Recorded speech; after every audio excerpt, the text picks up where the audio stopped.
Bienvenue sur Plural Makeup. On est parti pour un tuto maquillage. C'est parti. On commence avec le nettoyage des pores pour ensuite appliquer du primer, surtout sur les parties qui ont tendance à avoir du gras sur le visage. Et on continue avec le fond de teint. Comme vous voyez, j'applique le fond de teint, je l'étire sur toute ma peau et ensuite je tapote. N'appliquez-en pas surtout trop, sinon votre teint ne sera pas parfait. Vous n'aurez pas un effet mat. Un petit conseil pour les débutantes, si vous avez la peau grasse, avant d'appliquer le fond de teint, appliquez d'abord de la poudre libre.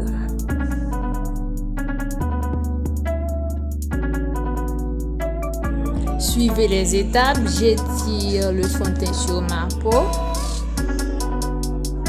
et ensuite je tapote.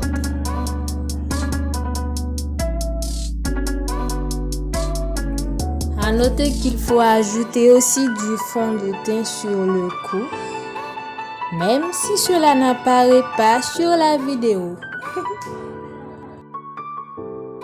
Fini avec le fond de teint, je viens avec mon crayon marron.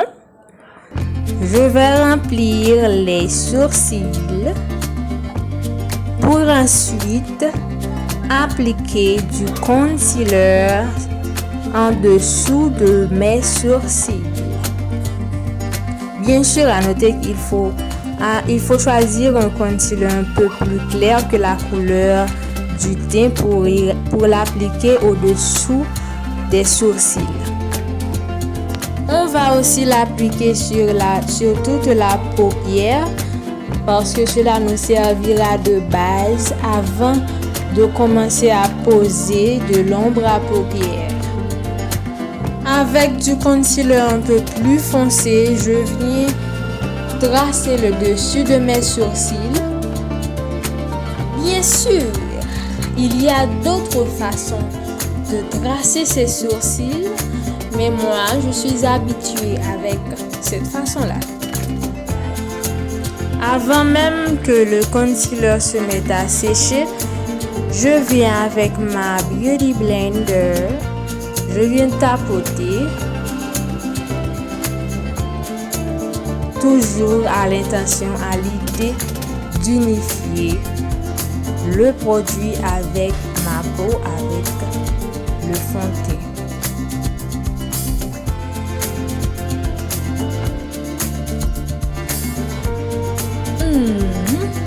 Maquillage des yeux, comme j'avais déjà préparé ma base, je commence à poser l'ombre à paupières et j'ai choisi cette couleur là.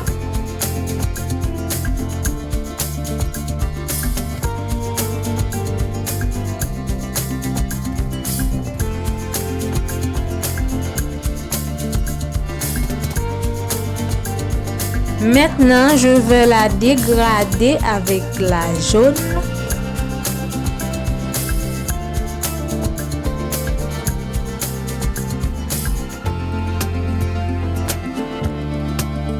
Voici my primer eyeshadow.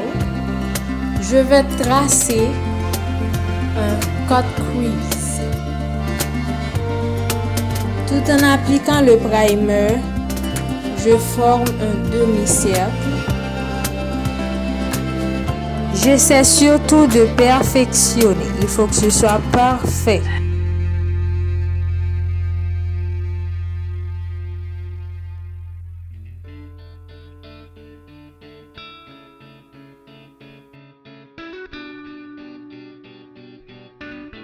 Et voilà ce que j'entends par parfait.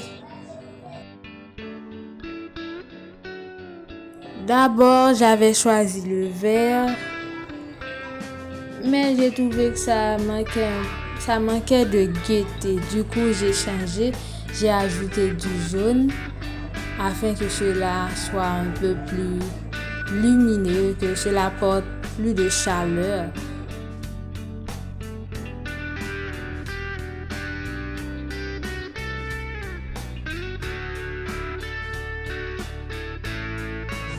Et voilà le blanc. Je vais venir avec un autre pinceau. Le voici. Je vais venir m'occuper de la transition des couleurs.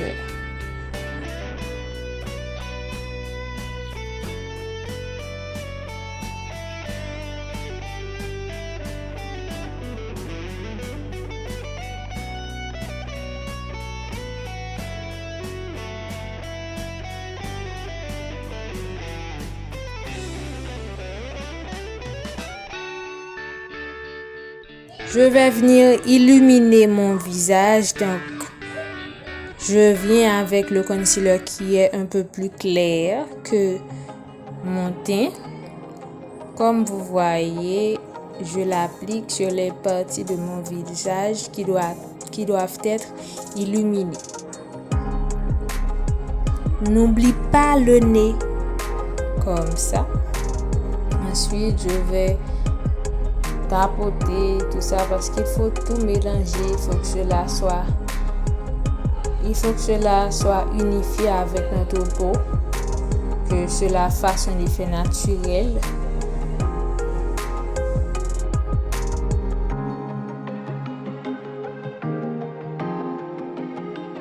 Il faut que je vous dise que cela fait partie des étapes qui ont le pouvoir de changer la forme de votre visage, et c'est pour cela que l'on ne doit pas négliger le nez.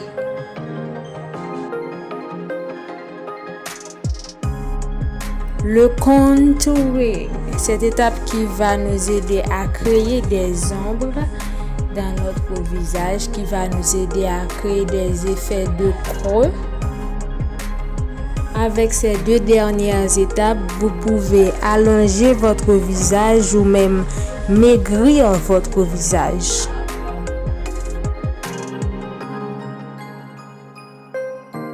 Vous pouvez le faire avec de la poudre d'une palette de contouring et du concealer ou encore un stick qui normalement doivent être plus foncés que la couleur de votre teint.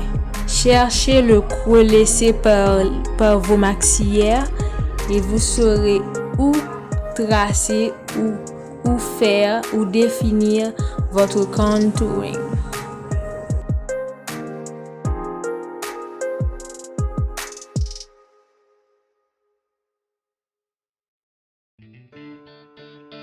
Sur les parties que j'avais illuminées, j'ai mis de la poudre libre.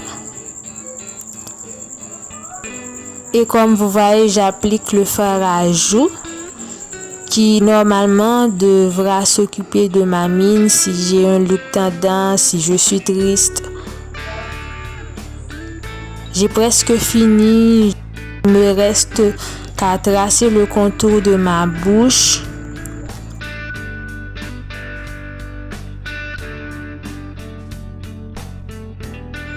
Exactement comme vous le voyez. Après, j'y ajouterai un peu de concealer.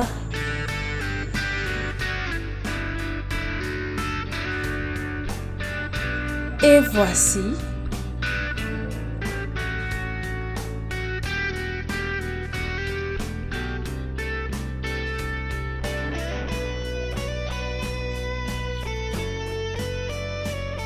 Si vous avez aimé la vidéo, n'hésitez pas à le faire savoir et abonnez-vous pour une prochaine.